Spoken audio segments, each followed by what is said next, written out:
சபரிமலை ஐயப்பனின் தபஸ்தல மர்மம் பற்றி தெரியுமா? மேற்கு தொடர்ச்சி மலைகளின் நடுவே அடர்ந்த காட்டுக்குள் அமைந்துள்ளது சபரிமலை ஐயப்பன் கோவில். இது ஒரு கோவில் மட்டுமல்ல, ஆயிரக்கணக்கான ஆண்டுகளாக வாழும் பக்தியின் சின்னம். விஷ்ணுவின் மோகினி அவதாரத்திலும் சிவபெருமானின் சங்கமத்திலும் பிறந்தவர் மணிகண்டன். அவர்தான் இன்று நாம் வழிபடும் ஸ்ரீ ஐயப்பன். மகிழ்ச்சியை அழித்த பின் அவர் சபரிமலைக்கு சென்று தபசு செய்தார். அங்குதான் ஐயப்பன் சந்நிதி உருவானது. அவரை நினைவு கூர்ந்துதான் இன்றும் பக்தர்கள் 41 நாட்கள் விரதம் இருந்து மலையேறுகிறார்கள்.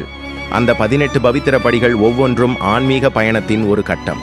மகர ஜோதி தோன்றும் அந்த நொடியில் லட்சக்கணக்கான கண்கள் தெய்வத்தை பார்க்க வானத்தை நோக்கி எழுகிறது.